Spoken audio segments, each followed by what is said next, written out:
Jimmy Iovine, all of the ones that's been physically protected by the Jewish Defense League, the same people that had hits on all of your favorite celebrities, they the same ones that it hasn't changed in 500 years of their oppression. The only thing they just keep tricking you as to what the real dirty hands look like. And Noble Drew Ali showed them to you. And we still don't believe it. We the many, they the few. Mm-hmm. Remember, it was only a third of the angels that fell. That means that it was 2/3 still on the ground. Mm-hmm. So it's 2/3 against 1/3. They not smarter than us individually or collectively, but they had an upper hand because they was concealed amongst us. Mm-hmm. So that gave them a chance to get a head start in the fight. They got a head start. They almost got to the finish line, but they were so busy doing their dirt, they have to call the same people that the righteous got to call to finish the game because they don't know what to do next. Mm. So now we all get together and we say, okay, everybody take a piece of this puzzle and somebody gonna put it all together. So we go back, we read the Nation of Islam, Dr. Elijah Muhammad tell you what he tell you. Clarence 13 next tell you what he tell you. Yahweh ben Yahweh tell you what he tell you. Noble Drew Ali tell you what he tell you. It go all the way back. Marcus Garvey tell you what he tell you. Frederick Douglass tell you what he tell you. And you got in order to win a protracted struggle, we don't study protracted struggle. It's only a couple kids from the Panthers, a couple Viceroy kids from back in the day that have been studying military strategy. It's a couple of them up that they've called 5%ers in New York that study this protracted struggle enough to know where they dog at in the fight. Mm-hmm. Most of us don't know where our dog at in the fight.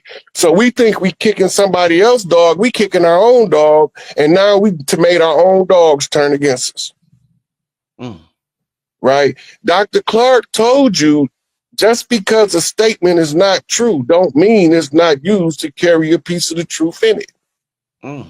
Mm. Right? And this is a hard thing for us to understand because it's code talk. Right? Gil Scott says the ghetto code to the deep dash. Right? Sound like Bugs Bunny or Woody Woodpecker.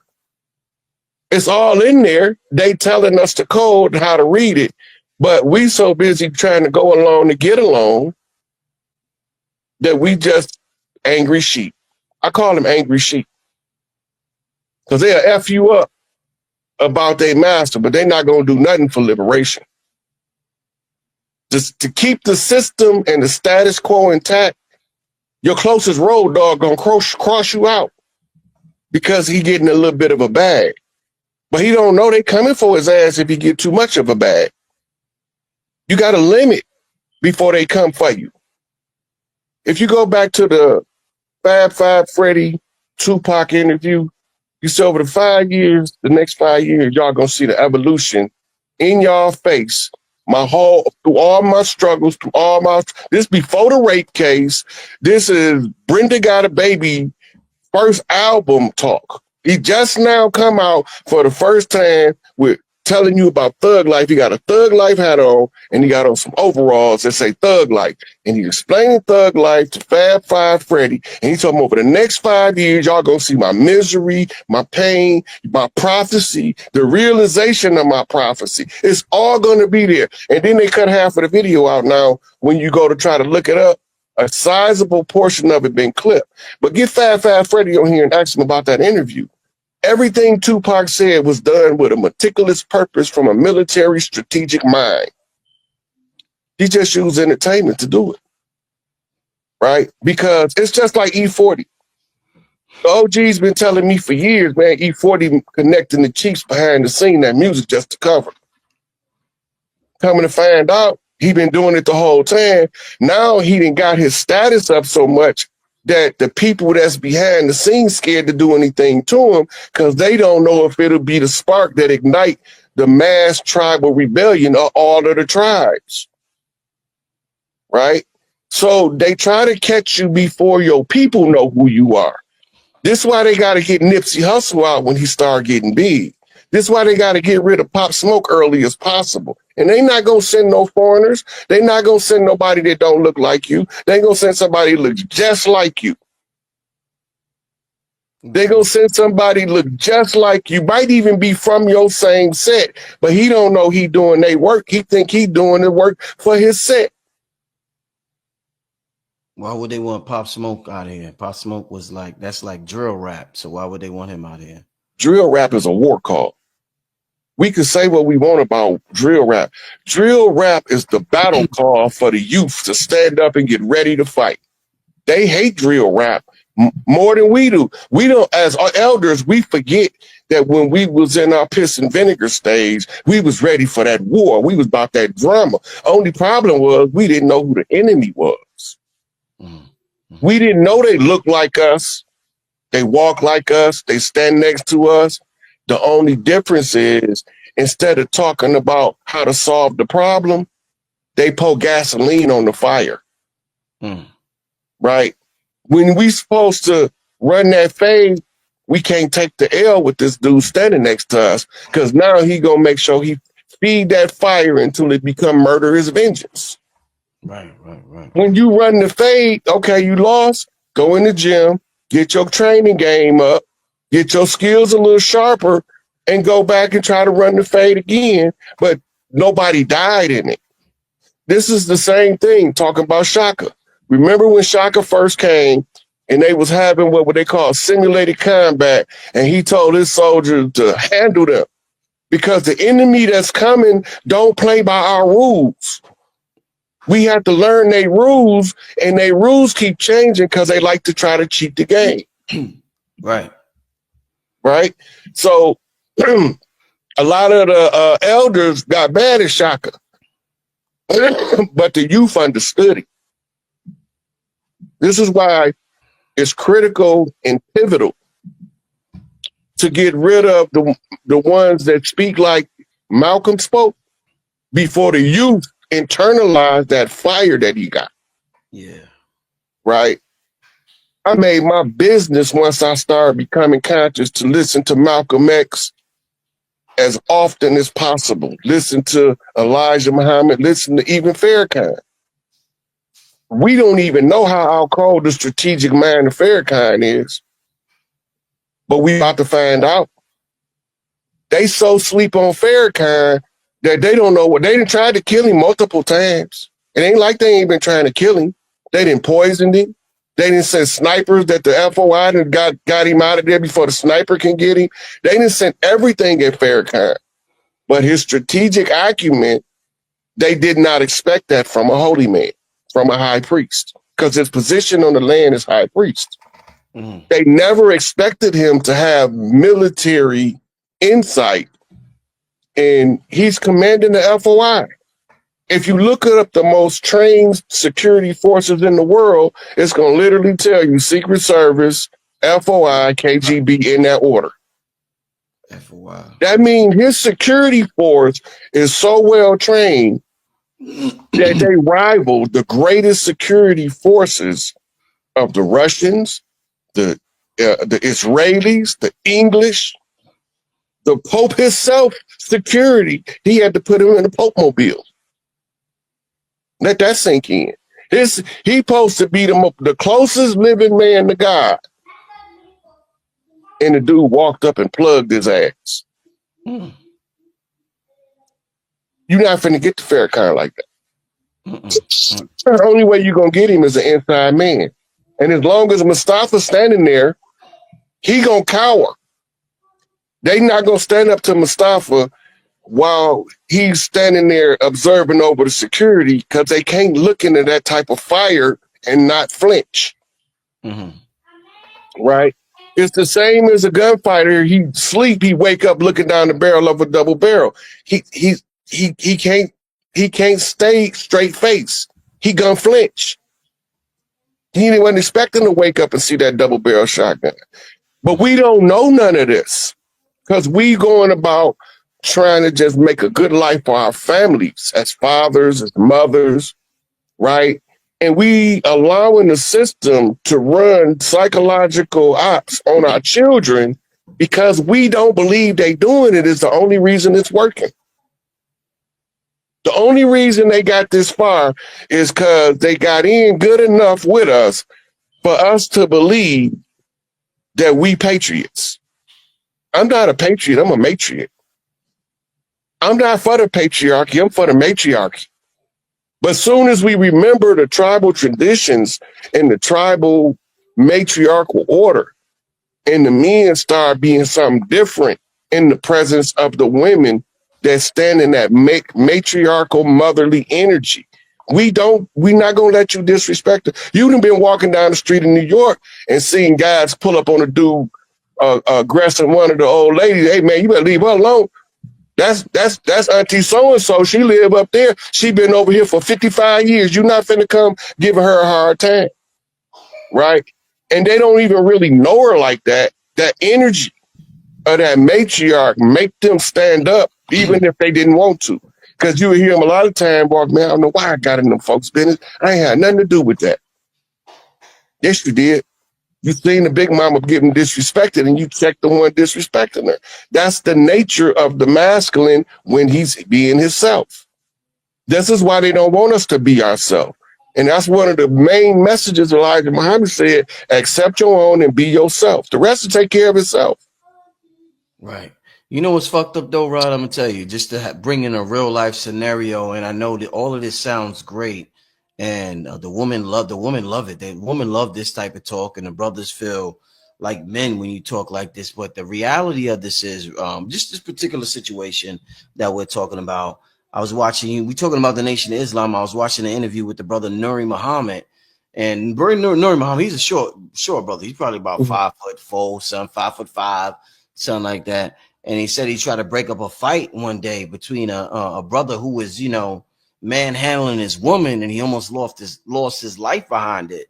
So it sounds good when we be like, you got to be a man and you got to protect the black woman. But the reality is, you got a family to go home to. You ain't trying to lose your motherfucking life protecting somebody you don't know, and most likely they're gonna get back together. So I believe, hold on, Rod, I believe in this situation, when we talk about this, context is king. We have to take into accountability the context behind every situation, because you can't go out there being Captain Save-A-Hole and thinking you being, I'm protecting the matriarch like that. That shit don't. The brother Nuri Muhammad almost lost his life. He's a leader. He's got a family. So this is so you gotta understand what you're talking about. I have seen the dude abusing a woman, and the guy stop him from abusing her, and she turn around and both of them beat the dude up for breaking it up. But that's not the same thing as what I'm talking about. That's what you call an imitation of life. It's a false facade. First of all, the big mama energy when she walk in. All you got to do is watch the babies. Watch the baby. They gonna run to her like they've been knowing her their whole life. And she gonna be so happy to see him. That's the big mama energy, not the energy of the one the baby's looking at her like, ooh, she stank. Right? The baby's gonna tell you before the grown folks, because we've been desensitized. We've been Pavlovian programmed to only respond to certain situations. That's why it's so hard for men and women to be in a relationship right now, because they both trying to play each other's role. The man trying to be the dominant woman, and the woman trying to show him how to be a masculine man, and it ain't gonna never work. They ain't gonna never work. And a lot of what you're talking about, I've seen, but it got to be a point of reckoning in this collective society when it comes to the male-female dynamic. And, it's like people tell you race matter. The only reason race matter is because they need the race card to keep us divided. And that's the number one reason why it matters. But everybody that's powerful deal with people from other races without conflict. At least without open conflict. Most of their conflict be posturing and gestures. They don't fight. You're not finna see, well, you might see Ibrahim Traore punch one of them in the mouth, but it ain't too many of those world leaders gonna do something. But my boy might get down with one of them if he feeling that way, because he tired. He the same kind of tired I am, right? I slap all up, but the whole problem being is when you get to a certain level, whether it's the economic level, the social influence level, what they call political influence, is really social influence. Politicians is just them decoy ducks. As long as you see politicians, you won't see the real power. You got to get rid of the politicians to see the power players got to step out front when you get rid of the politicians. Long as you got politicians, the real power players are shielded. They in office buildings and lodges in DC, in New Jersey, and in New York. Now they got a couple more lodges. They got one in LA and they got one in New Orleans. Then that one could be, the people down there so hard on them, they can't even operate the same way as the ones in DC, Philly, New York, and New Jersey. The ones coming out of them lodges is the ones telling your politicians what to do. The ones coming out that lodge in California, that's who telling your handlers of celebrities, telling to shut up. Right? Them the ones that put the hit on Michael Jackson. Them the ones that put the hit on Tupac Shakur. Them ones in that lodge out there. Right?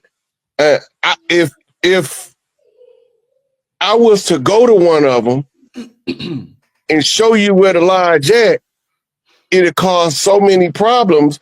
And for me personally, I could just sit here and tell you where to look for them instead of going out there where they had boots on the ground, creating the problem, because they gonna laugh when they hear me telling y'all. It's funny to them that I'm telling y'all where they lodge is at. The original Dirty Players Fez's is in the George Washington Masonic Memorial. So if you want to know who the original Dirty Moors was, they Fez is right there with their names on it. Right? They laugh because they say them people ain't gonna believe what he's talking about. Some of them gonna look, and then they gonna find receipts to the receipts to get more fine-tuned, because the more eyes you got on the problem, the more potential you have to solve it. Right. I want to talk to you about, you done mentioned several times, you referenced boots on the ground. And for those who don't know, it's a new dance movement that's going, I don't know if I'm describing it the right way. You know, we had like the electric slide. There's a song, Boots on the Ground, and they be like, where them fans at? It's like a cowboy, or like a black cowboy song, right, Rod? Yeah. And it's real fly. And people on Mississippian culture. Yeah, and people on social media, Rod, I like, they put up a post and they're like, while the world is falling apart, and they show all these images of the world falling apart, they're like, this is what black people doing. And they're like boots on the ground, and they got the fans, and and they're having a good time. And Rod, I've talked to several people, including Sharif Bey, and we talked about how song and dance is our one of our highest technologies that we have. But at the same time, they say black people are into party and bullshit too much, which is, I guess, the negative polarity of song and dance.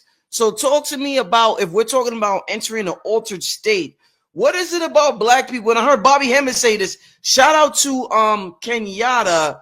He works with Dame. He used to work with Dame Dash. He posted a video clip of Bobby with Bobby saying how dance used to heal us, and there was a conspiracy to eliminate dance within music because dance was used to killing us, bro. Under the black codes, this is what gave rise to what we call the hole in the wall in the juke joint. We wasn't allowed to have places where we congregated and danced. That was against the law. Damn. It was literally illegal under this system, this emerging system of Americanism, for us to sing and dance. Our singing and our dancing, when we see certain people come our singing and dancing increase because they know victory is close. But when other people come, our singing and dancing, like for instance, remember I was telling you about the Crip Walk for a long time, then you seen the effect of it. The energy shift from Cali now, that's called, it's like playing tennis. They returning to serve. The line dancers, the Midwest going into the South, right? And then they mingling it with the Southern New Orleans cultural movement to come up with this boots on the ground movement. This is us showing our solidarity and our love for one another in the face of the enemy in a manner that he know we showing it, and now he can't do nothing about it. Right now, we don't need crooked man walking on the land. We don't need the lightning bolt. We don't need, because they ready. Now we need to see, is the love gonna come? Are we gonna really, really make it happen? Is the boots on the ground? Are we gonna really kick the shit into the fan? It's coming. It's coming.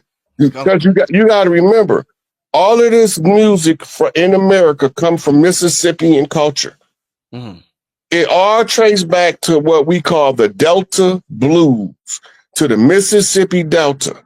And it was the love songs of the man that was learning his woman, and he was identifying his mistakes, and he was telling you how to correct them.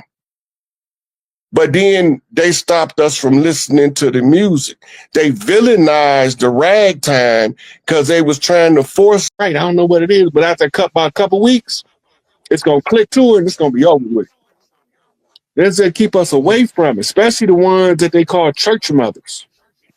The ones that's the church mother, the most powerful sisters in the community. And we thinking that because they in the church, that they from the Jesus story. They ain't from the Jesus story. They from the tribes of the land, and they still carrying out the same function they did in the long house, in the big house, and in the short house. They still doing tribal mother stuff. They just doing it under the color of Christianity.